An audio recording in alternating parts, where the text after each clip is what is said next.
Welcome to Open BxRx Tuesday on BronxNet. I'm your host, Kibin Alleyne, and I'd like to invite you to get social with us at BronxNet TV on Instagram and Twitter, and BronxNet Community Television on Facebook.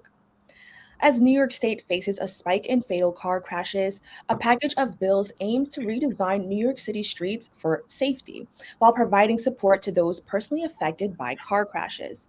Joining me to discuss the act are Families for Safe Street members Monique Williams and Irma Rosenblatt. Thank you both so much for joining me. Thank you Thank for you. having us. So, you're both a part of a large group effort comprising of several organizations to make New York streets safer. Irma, can you tell us about your organization, Families for Safe Streets? Okay, so we were founded in 2014 by families of loved ones who were either injured or killed in crashes in New York City. We're now a national movement. These are definitely preventable crashes. FSS, we call it FSS instead of Families for Safe Streets, confronts this epidemic of traffic violence by advocacy for life-saving changes and providing support to those who have been impacted by crashes. We go to rallies, meetings, meeting with elected officials. We've gone to City Hall, we've gone to Albany. So that's basically our organization. And we work in conjunction with Transportation Alternatives and now with many, many other organizations. Now, Irma, can you tell us more about how you actually got involved with this organization? Okay, so my mother, who was 87 years old at the time in March 2014, very active. Her name was Ida. She was on her way from her meditation class at the Riverdale Senior Center when she was struck by a speeding SUV making a left turn. The SUV wasn't by herself, it was a driver.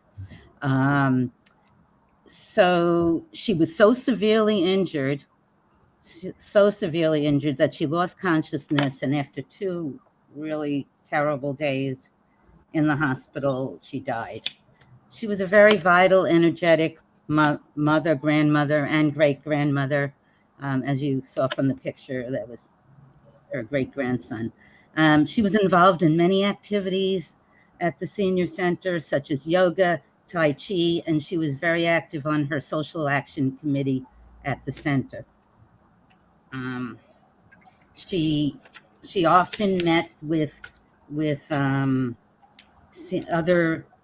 elected officials, such as the city councilman, the state senator, the state assemblyman, and she used to show up at their offices whenever she felt like it. So she was very well known there.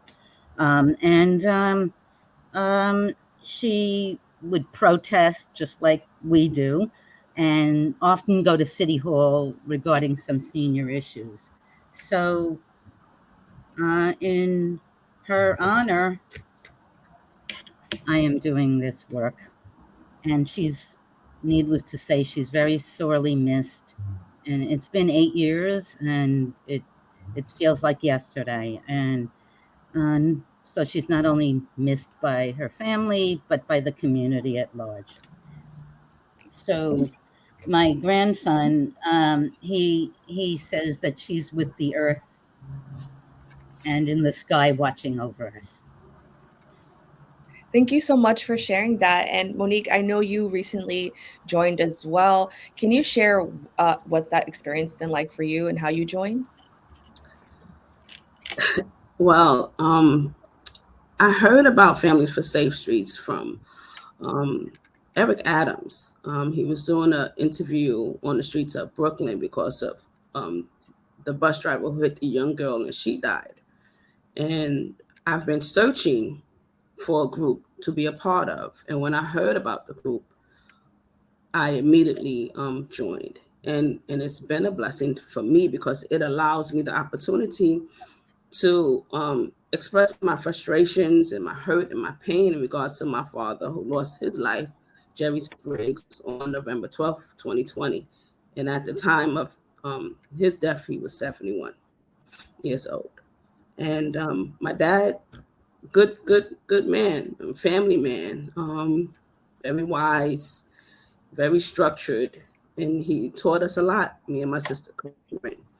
And he is missed. And because of Families for Safe Streets, I'm just able to listen to other families, who've dealt with what I've dealt with and my family's dealt with.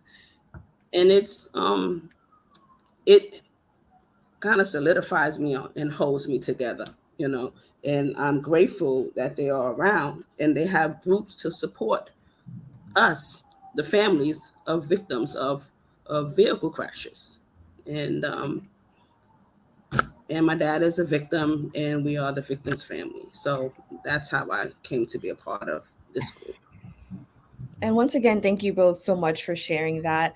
Now, I really want to know a little bit more about these bills, because this is the reason why this is kind of in action, right? So there are 7 bills, and I'd like to take a quick look at them. Irma, can you give us a brief overview of the first 4?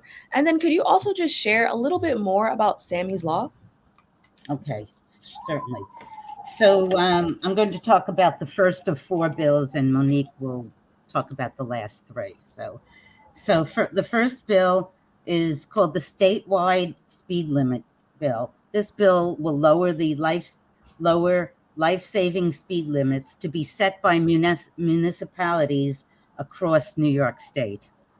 So we don't have such a bill at this point. So each municipality can decide what their speed limit should be. Sammy's Law was named after this 12-year-old young man who was the son of our founder, Amy Cohen. And he was, in 2013, he was hit by a reckless driver and died. So this is in his honor. So the bill is supposed to allow lower speed limits in New York City. Currently, it's 25. We would like to be able to set our own speed limits. Right now, we have to beg the state and go to and keep advocating and deal with the bureaucracy of Albany. So this bill will help the city monitor its own speed limits and other things, speed safety cameras. Everything we have to do is we have to go to the state. The next one, the third one, is called Complete Streets. And this bill will increase state funding for where the municipality can decide how to fund a complete street design feature. So if you're in Yonkers, if you're in New York City, we could say this is the work we're going to do. And there'll be funding for this. How much, I don't know. And the fourth bill is related. It's called Complete Streets Maintenance. And this bill includes complete street design features in resurfacing, maintenance, and pave recycling projects. Thank you so much for sharing. And Monique, I know you were going to get to the last 3 bills, but we have about 2 minutes left. So I really want to know, can you just let everybody know how they can actually learn more about these bills and where they can support them? Okay. Go to the website, familiesforsafestreets.org. Support them through your local assemblyman, your local senator, and just read up on it because it's necessary. It's human lives, and we are at risk of vehicle crashes, and we need their support. And then, Monique, can you also, I know that your organization also provides support services. Can you tell me more about the services that are provided at FSS? So they have different group support. So they have mentoring programs that allow you to meet on a monthly basis, and it allows you to interact with families. Group counseling, they have counselors to provide resources to you, to the families as well as like a peer mentoring program as well. And they match you up with families or with victims who have experienced the same, let's say, trauma that you have experienced within your family because of the tragedies that have happened, whether it be fatal, as in, like my father, or whether it be critical injuries because of car crashes. So the Crash Victims' Rights and Safety Act is something that we should be looking into and promoting and advocating for. And that's what we're doing today.